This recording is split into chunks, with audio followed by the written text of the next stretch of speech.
اس ملک میں چونکہ ایک لمبے زمانے تک بادشاہت اور راشاہی چلی آ رہی تھی، یہاں الگ الگ مذہب کے ماننے والے، الگ الگ ذات پات کے لوگ صدیوں سے ساتھ رہتے آئے ہیں، ہر ایک کا رہنا سہنا الگ، کھانا پینا الگ، سدھانت اور آئیڈیالوجی الگ، اس لیے کسی پہ ظلم نہ ہو، کسی کا شوشن نہ ہو، کسی پہ اتیاچار نہ ہو، کسی کا حق نہ مارا جائے، اس لیے اس ملک کو سیکولر اور دھرم نرپیکش بنایا اور رکھا ہے۔ ہمارے پیارے سنویدھان نے ملک کے ہر شہری کو کچھ مولک اور بنیادی ادھیکار دیے ہیں، پھر چاہے وہ شہری امیر ہو یا غریب ہو، مرد ہو یا عورت ہو، کالا ہو یا گورا ہو، کسی بھی مذہب کا ماننے والا ہو، کسی بھی ذات پات سے تعلق رکھنے والا ہو، اس ملک میں کہیں کا بھی رہنے والا۔ ہمارے پیارے سنویدھان نے ہر شہری کو، ہر ناگرک کو بنیادی اور مولک ادھیکار دے کر راجا اور بادشاہ بنایا ہے۔ انہی ادھیکاروں میں سے ایک رائٹ ٹو ایکوالٹی ہے، سمانتا کا ادھیکار ہے۔ یہ ادھیکار سماج میں بنے اور پھیلے اونچ نیچ کے بھید بھاؤ کو روکتا ہے۔ ملک کے کسی بھی باشندے کے ساتھ اس کے دھرم، جاتی، ونش، نسل یا جنم ستان کے آدھار پر بھید بھاؤ نہیں کیا جا سکتا ہے۔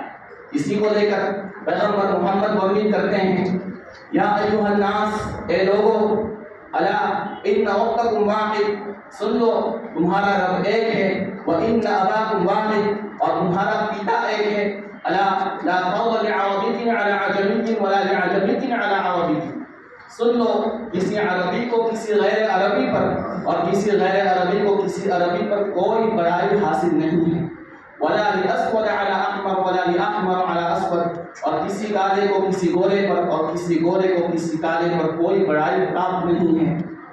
یا ایھا الناس، اے لوگو، الناس من آدم، لوگ آدم سے ہیں، وآدم من تراب، اور آدم مٹی سے ہے، ہم سب مٹی سے آئے ہیں، ہم میں سے کوئی ایک دوسرے پر بڑا نہیں ہے، ہم سب ایک۔ انہی میں سے ایک، انہی ادھیکاروں میں سے ایک بولنے، اپنا اوپینین رکھنے کی بھی آزادی ہے، ملک میں کہیں بھی رہنے سہنے گھومنے پھرنے کی آزادی ہے۔ انہی رائٹس میں سے ایک رائٹ اگینسٹ ایکسپلائٹیشن بھی حاصل ہے، یہ ایک بنیادی اور مولک ادھیکار ہے۔ اس ادھیکار کا مقصد یہ ہے کہ لوگوں کے ساتھ شوشن نہ ہو، لوگوں کے ساتھ شوشن نہ ہو، کسی کو بھی اس کی مرضی کے خلاف کام کرنے پر مجبور نہ کیا جائے۔ اسلام بھی شوشن اور اتیاچار کے خلاف ہے۔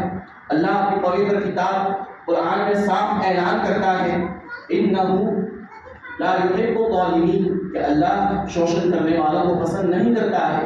الا لعنۃ اللہ علی الظالمین، سن لو شوشن کرنے والوں پر، اتیاچار کرنے والوں پر اللہ کا ابھیشاپ ہے۔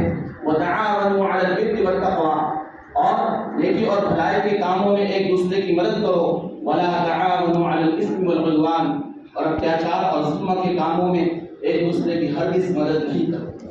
اسی کے ساتھ ساتھ ایک right to freedom of religion بھی حاصل ہے، دھارمک سوتنترتا کا ادھیکار بھی حاصل ہے۔ یہ ادھیکار ہر کسی کو اپنے مذہب کا پالن کرنے اور پرچار کرنے کی آزادی دیتا ہے۔ یہ ادھیکار کسی کو بھی دوسرے کو ڈسٹرب کیے بغیر، پریشان کیے بغیر اپنے مذہب کا پالن کرنے کی آزادی دیتا ہے۔ اس طرح کے جب ہم ادھیکار سنتے ہیں، دیکھتے ہیں، پڑھتے ہیں اور ان ادھیکاروں کے ساتھ اپنی زندگی جیتے اور گزارتے ہیں، تو ہمارا یہ دل، ہمارا یہ من اس سنویدھان کو اور اس کے لکھنے والوں کو سیلیوٹ کرتا ہے۔ 26 جنوری کو اس سنویدھان کو اس ملک میں لاگو ہوئے 75 سال ہوں گے۔ ایک طرف تو ہمارا دل سیلیوٹ کر رہا ہے، تو دوسری طرف ہمارا دل روئے بھی جا رہا ہے کہ کیا اس 26 جنوری کو سچ میں خوشیاں منائیں، یا پھر اس طرح اس ملک میں اس قانون کی، اس سنویدھان کی دھجیاں اڑائی جا رہی ہیں، اس پر ماتم کریں۔ اگر ہم صحیح معنوں میں اس دستور کی، اس سنویدھان کی فکر اور پرواہ کرتے ہیں، تو صرف ہر 26 نومبر کو یا ہر 26 جنوری کو رسمی خوشیاں منانا کافی نہیں ہے، اس لیے کہ ملک میں ایک گروپ اس سنویدھان کو مٹانے اور بدلنے کی کوششیں کر رہا ہے، تو ہمیں بھی ہر روز اس سنویدھان کو باقی رکھنے اور بچانے کی کوششیں اور فکر کرنی چاہیے۔ اس ملک میں اگر یہ سنویدھان جو کہ تو ہے، تو ہم بھی اس ملک میں شان سے ہیں۔